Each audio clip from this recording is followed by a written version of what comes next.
Hey, this is Trevor Muir, and you're listening to the Epic Classroom Podcast, episode 55. And in today's episode, we're going to talk about the word yet. But not yet. First, the theme song.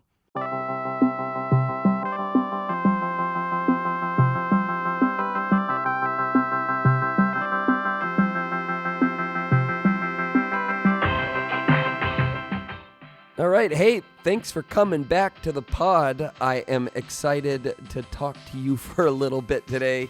It is December. I hope you had a wonderful Thanksgiving and break, and you're getting ready for the holiday season here as it starts to get colder and snowier, or at least where I live. I live in Grand Rapids, Michigan, if you didn't know, and it is officially winter here. Where it was like 20 degrees this morning as I walked my daughter to the bus stop. And we were freezing and cold, but it's December, so it's still new and fresh and fun. So we're just kind of sinking into it. And I'm taking my vitamin D tablets every morning, trying to compensate for lack of sunshine here in Michigan. So trying to just keep my spirits up as it's cloudy and cold. And so far, I feel like I'm doing a pretty good job of it. But this kind of cold weather just makes me very eager to sit in a nice, cozy little studio like I'm doing right now at the local library in my little town to record a podcast. So that's what we're doing. And as I was thinking about what would this podcast be about, something that I've been doing a lot more lately than I haven't really had to do nearly as much the last few years is homework with my son. My little boy Jack, he's not as little as he used to be. He's in 5th grade now. And this feels like the first year that he's had like real, regular homework. You know, in years past, he's had lots of reading at night, but now he's starting to have like homework and practice. And you know, I knew this day was coming, and finally it's here. And right now what he's working on is long division. And it's every single night, you know, as a family, we sit down and we have dinner together. And then we tell our kids, like, all right, what homework do you have? And almost every night, Jack has a little bit of math practice. And so he's been sitting down at the table, and he pulls out his long division. And man, it just gives me flashbacks because it just is not coming naturally to him. He'll have his head down and he'll like pound the table and he just can't remember the process perfectly. And so I've just been sitting down with him. And the reason I said it gives me flashbacks is that was me in 5th grade, in 6th grade, in 7th grade, in 8th grade, and all through high school and even into college. Math was this constant struggle for me growing up. And so now I'm sitting with my little boy and we're trying to figure this out together because I am not an engineer or a math teacher or a rocket scientist. Or an accountant. I haven't had to, I'm just being honest with you, friends. I haven't had to use long division in a while. This isn't something that really crops up in my day-to-day life. And so when Jack is figuring out how do you divide 2,462 by 27, I was like, all right, buddy, let's figure this out. And so we've been sitting down, and I've had to relearn long division with him. For the first time in a while, I've had to do this type of math, and he's starting to get some other type of math. And if I'm being honest with you, I've had ChatGPT out where I'm like, all right, how do you solve this problem? Work it out for me. And so I'll have ChatGPT do it, and then I'll kind of learn it myself. And then I put my phone away. I'm like, all right, Jack, let's try this out. And then I've been learning the problems alongside him. And it's been, honestly, really fun for me. If you didn't know, I am an English and social studies teacher by trade. And I've done some other things. And, you know, I've led some science camps and did some other elective classes. But that's where my training lies. That's where my passions lie. That's where my real expertise lies. And so doing this math with my son is kind of like, I feel like a student again. And it's like, that's right. That's how you do this. And and you have to carry the one and you have to drop it down and you have to make sure that your writing's neat so you know what numbers to drop down and this goes up here. And I'm telling you, I'm really enjoying it. And what's been fun is helping my son learn how to do it as well. And I'm telling you, a month ago, it was like this pound your head. He's so frustrated. He's saying things like, I suck at math. And actually, he's not allowed to say I'm suck. We don't let that language, but he says I'm bad at math. And then I'm like, well, hold on, buddy. Let's just slow it down And let's not try to, and remember, your teachers are not expecting you to nail it on homework. This is practice. And so if they see you're struggling, they're going to know where to swoop in and help you with these certain things. And so let's just slow down and do our very best. And honestly, he's getting better at math right before my eyes. And I'm getting better at math right before my eyes. And this is a totally different experience than I had growing up with math. When I struggled with math, my parents just didn't really spend that kind of time sitting down helping me figure it out. And so I just remember kind of struggling with it. And then I remember in high school, it just got harder and harder, algebra and geometry and these more difficult classes. I remember it was just so hard for me. I'll never forget getting moved out of honors math into regular math because I just couldn't keep up. And then just struggling in even regular math. And I remember my mom hiring a tutor for me in high school. And I remember having to take remedial math just to get into college. My math scores were keeping me from getting into college. And so I had to take remedial math the summer after high school. And I remember in college, math being this ongoing struggle. And I remember just kind of always leaning on this crutch my whole life when it came to my struggles with math, is just saying I'm not good at math, right? I'm bad at math. And I remember this and they were trying to be affirmational or trying to boost my confidence. I'd hear things sometimes from teachers, but especially from parents and my grandparents, this idea oh, Trevor, you're really creative. You're really right-brained. Right? This is why you're so good at reading and writing, and you love to make things, and you love to present and perform. You're just really right-brained, and that's okay, and that's why math is just an extra struggle for you. And I remember really leaning on that concept, oh yeah, I'm just not good at math, right? Some of my friends are really good at math, and that's why they're going to go on and be doctors and engineers, and I'm just going to have to go into a creative field because I'm not good at it. And that was kind of my life growing up. And it's so interesting as I sit down with my son, I see that you could see how very easily he could start adopting that mentality that he's just not good at math. And he's just going to have to work way, way harder than everybody else and never enjoy it and not have any kind of thrill with the process of it and the problem solving and the puzzle and all that comes with it. He's just going to have to struggle his way through it until he doesn't have to use it anymore. Because that was my story. I struggled my way through it for a decade, more than that, until I stopped having. I'll never forget when I took my very last math class in college. It was a statistics class, and it was difficult.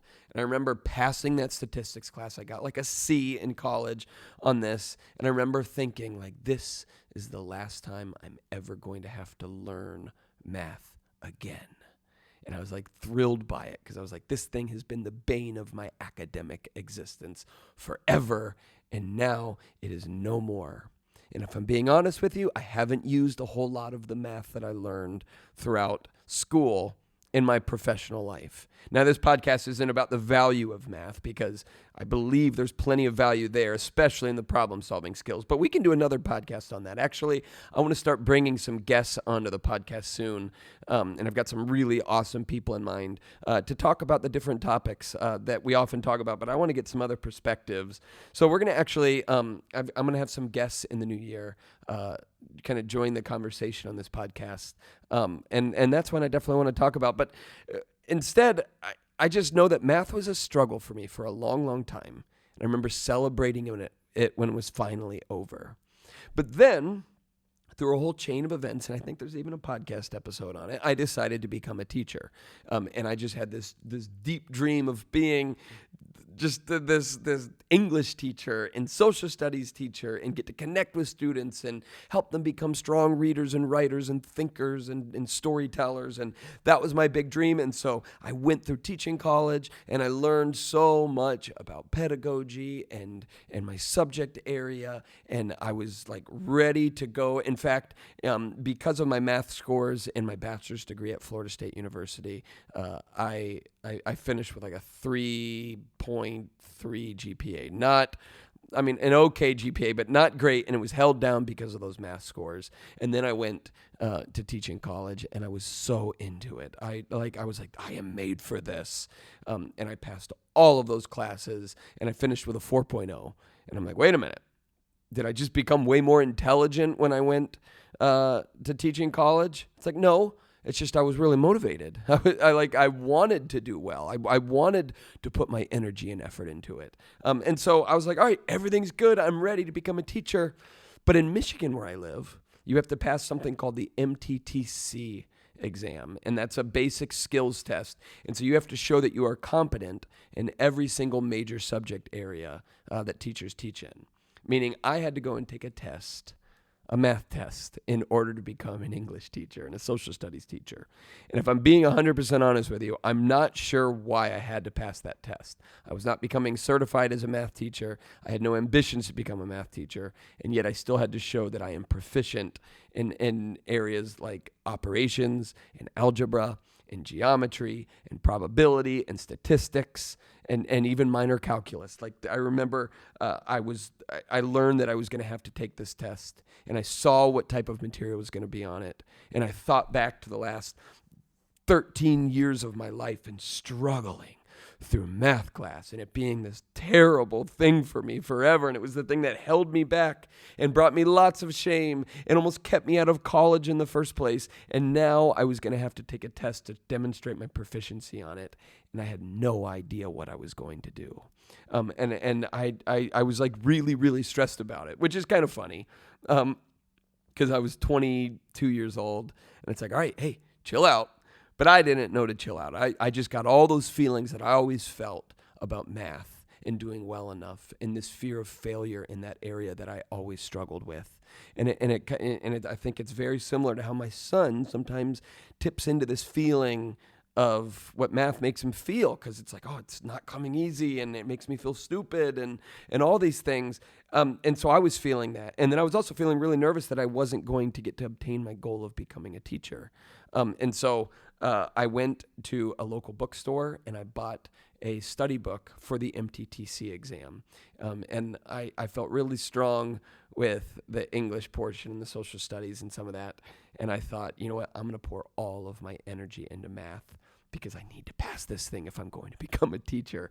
And so I got this book and I started relearning all of these subjects. And it was relearning some of this stuff that I had long thought I would never have to think about again. And so I was learning basic algebra, and I was learning my operations and geometry and these concepts and long division. I was having to relearn it all. And I remember spending a month just absolutely cramming. And I had my paper and I was practicing and I was taking the practice tests and I wasn't feeling good about it. And so I registered for the MTTC exam. And I knew the date that I was going to go have to take it. It was a 3-hour exam. I felt like a high schooler again, prepping for the SAT. And so I crammed. I had the date registered. I knew the date I was going to take it. And I knew there was only one makeup exam. So if you didn't pass it the first time, you were allowed to take a makeup exam. But this was kind of a weird thing that they did. I remember the makeup exam, the deadline for registering for it closed before you got the results from the first test that you took. And so it was kind of a gamble. I was very worried that I was going to go and fail the math portion of the test. And so instead I went, I think it was like $100, which is a lot of money to somebody who is about to become a teacher. I went and spent that $100 and I registered for the makeup exam before I even took the first test because I was so unconfident that I was going to pass it. And so I was like, all right, that takes some of the pressure off. So when I fail it the first time, I'll just take the makeup. And so I spent that money, registered for it the second time, and then I showed up at 8 a.m. at Calvin College, and I sat down and I took this 3-hour exam. And then I walked out of there, and I remember my new wife said, hey, how did it go? And I was like, I think I failed it. I really didn't feel good about it. She's like, well, you have the makeup, so you should just start studying for it. So I started studying for it, and then the test results came in one day, and I ripped open that envelope, and I was like, all right, here it goes. Gonna have to plan on the makeup. And I'm not saying this to brag, my friends. I'm saying it to make a point. I opened it up, and I went straight to the math score, and I received a 100% on the math test. And now, if you're a math teacher out there, you're like, well, duh, it was basic algebra, and it was long division, and it was remembering the order of operations, and it was knowing how to solve the Pythagorean theorem, not advanced trigonometry. And it's like, yeah, I agree with you. But I'm telling you, it was that basic stuff that plagued me for so many years. But then I crammed hard. I spent real time practicing and studying, and I had a really good reason for doing that hard work. And I challenged myself, and it mattered to me, and I practiced, and homework was something I elected to do, and I went and put my very best effort. I gave my very best effort, and I got a 100% on the math test. And that was one of the biggest accomplishments of my entire academic career. Like, that was something that stuck with me. It still sticks with me. I mean, hopefully you can hear it in the podcast, in my voice. I was so proud of myself. And I remember thinking, I don't actually hate math anymore. I kind of enjoyed it. I kind of enjoyed relearning it. When I'm sitting down with Jack now at the table, I'm kind of liking it. And I don't know if that's going to last forever, but I'm telling you, at least right now with fifth grade math and long division and some of the stuff he's learning right now, I'm kind of enjoying it. It feels like a puzzle. It feels like I'm activating a part of my brain that I don't get to activate too often. To me, that's why we learn math, is we're activating a part of our brain that is really important to turn on. And now I'm getting to do that again, and I'm like, wait a minute, I kind of like this. And so that's what brings me to the topic of this podcast in a really long way that took me 16 minutes, is I wasn't bad at math. I just wasn't good at it yet. Are you with me? I wasn't bad at math. I just wasn't good at it yet. And as a teacher myself, I have heard so many times from students over the years, and I've heard it from teachers too, because I teach teachers now as well, but I've heard from students over and over this concept that I'm just not good at this, right? Like, I'm bad at poetry, right? I suck at public speaking. I'm not good at working in groups and with other people. I'm not a very good reader. I'm not a very good writer. Or I work with teachers and they're like, oh, I'm really not good at direct instruction, or I'm bad at leading group work, or I don't feel confident building relationships and connections with students, or I'm not a very good grader, or I hate working with parents, and whatever it is, I hear the same sentiment from students. I hear it from educators, and I've heard it from myself throughout my whole life. And yet I think the undeniable truth is, it's like, no, you're not bad at those things. You're not good at them yet, or you don't feel good at them yet. You need practice. You need motivation. You need grit. You need passion and perseverance. It takes time to get good at things, right? Like, this might sound a little cliche to you, but it's true. We can get better at things. We can grow in the stuff that we want to grow at. It just requires persistence. It requires motivation. And that's what I've learned so much as I've heard students say that same sentiment. I've heard like, oh, I'm not good at writing. And then what happens? You teach them, you demonstrate, you model, you give them good feedback, you give them affirmation and constructive criticism, you give them opportunities to peer edit and learn from each other, you praise them, you just keep going, you keep giving more and more writing assignments, you stop grading everything and feeling like everything is a competition and I'm supposed to just earn a grade, but instead you just give them practice over and over and over. And by the end of the year, students' writing improves, and then you can say to them, see, you weren't bad at writing. You just weren't good at it yet.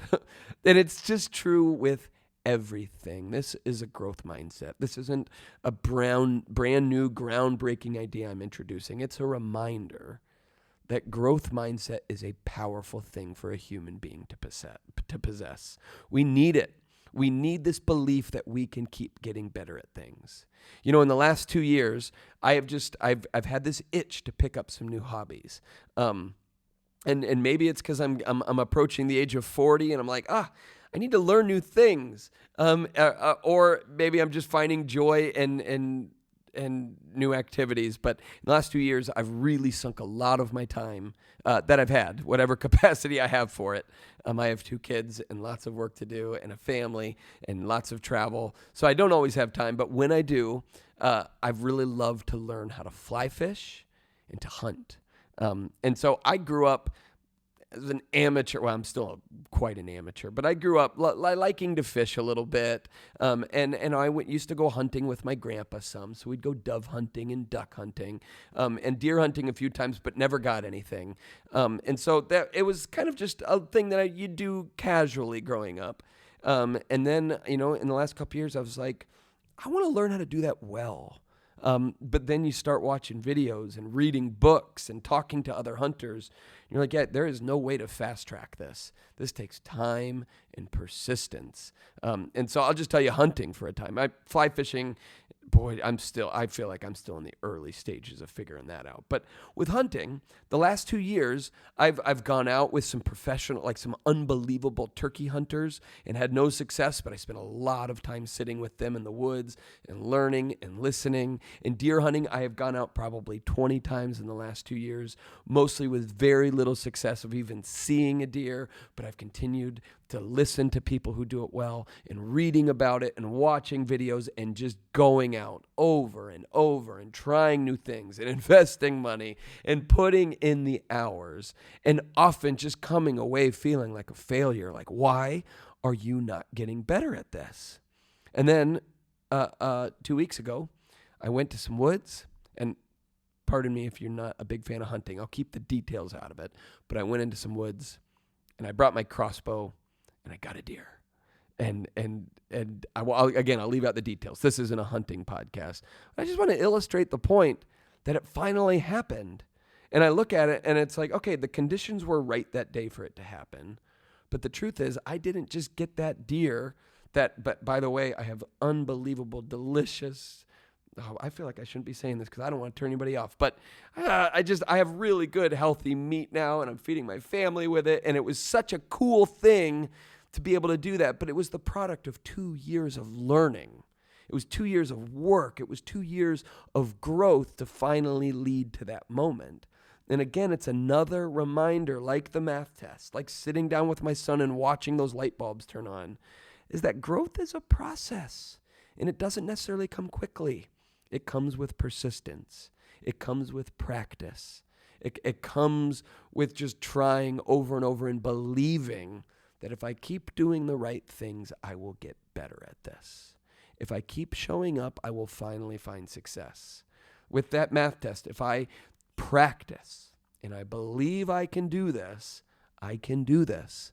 And again, I don't mean to sound all cliche, but it's just something that is so true and I feel so passionate about. My kids get so annoyed with me, my own children, because I just don't let them say I can't do something without slapping the word yet on the end of it. Oh, I can't tie my shoes well. Well, you can't yet, right? Or, oh, I can't. My daughter's learning violin right now. She's in 3rd grade, and we got some squeaky sounds in the house. And often, the other night she got so frustrated because I made her just keep practicing. She's like, it doesn't sound good, and I'm not ready for the recital, and I'm not good at this. I was like, rephrase that. And she's like, I don't want to. I'm like, you have to. I'm sorry. I'm not making you do everything, but I am going to make you rephrase it. She's like, well, I'm not good at this yet. I'm like, yep, and I get that. It's frustrating to be not good at something yet. But if you keep practicing, I promise you, you will get better at it. That is the nature of the human life. And that, to me, is something we need to impart on students. We need to let them know that you can get better at something.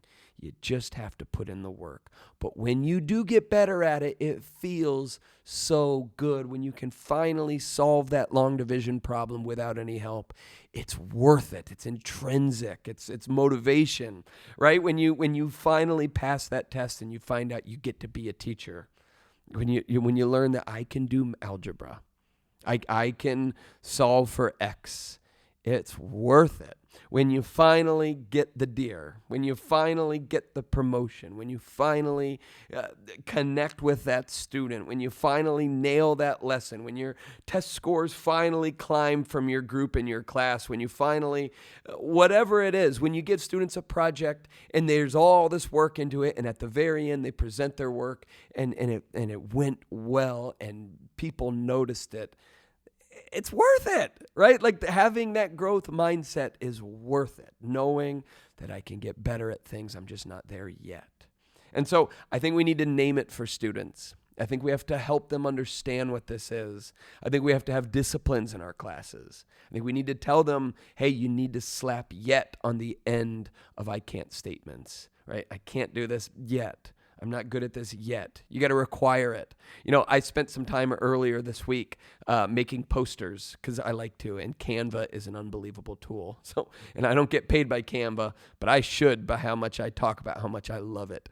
So Canva, if you're listening, you shoot me an email. No, for real though, I made these posters on Canva, and they're just like these statements that I think would really look good in a classroom. They're just posters that slap the word yet on the end of statements that we often hear in the classroom. And so some of these posters say like, I'm not good at this yet. I'm not a strong writer yet. I don't understand this yet. I don't like public speaking yet. I'm not a fast reader yet. I can't solve this equation yet.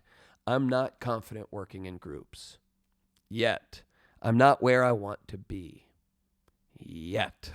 And then at the bottom of each poster, I wrote the phrase, never stop growing. And so I made these posters and I just put them into PDFs and I put them up on my website for free.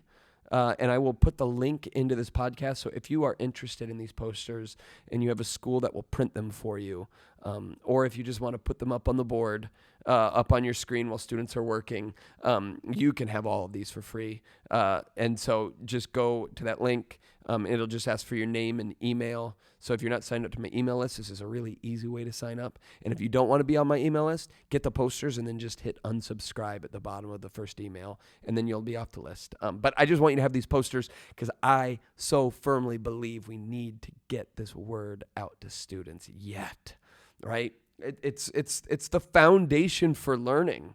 My great-grandmother, her name was Harriet Shepherd, but we always called her Honey Nun. Honey Nun lived to 99 years old.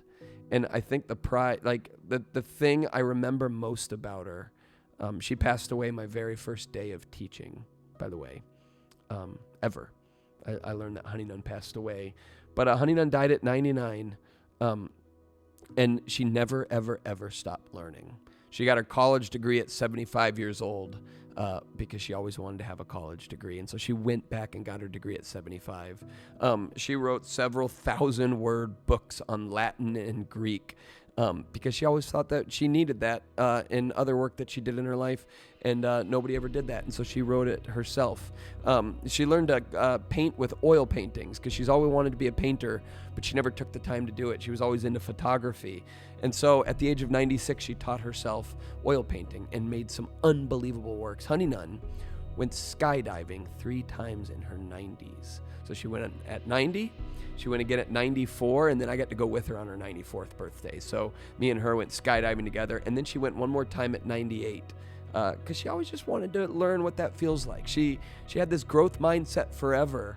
And when I look at her whole big, long, unbelievable life, it's like, yeah, that's what I want.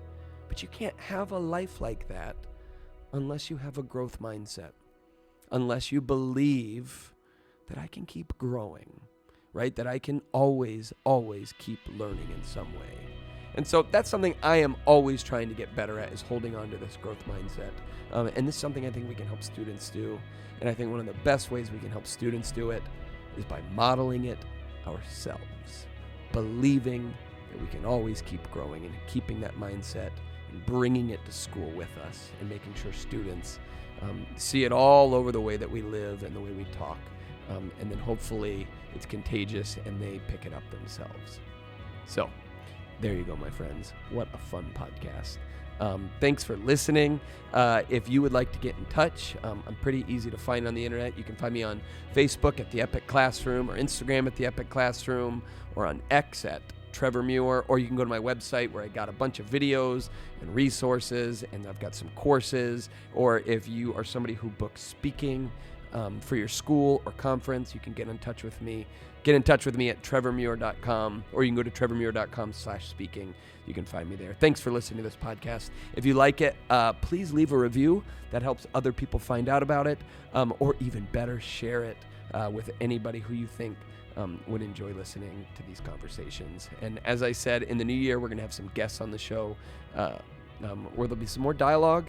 And if you have anything you want to talk about as it relates to teaching, you feel free to shoot me an email, because I think anybody could be a good podcast guest as long as you believe that school is good and school is worth it.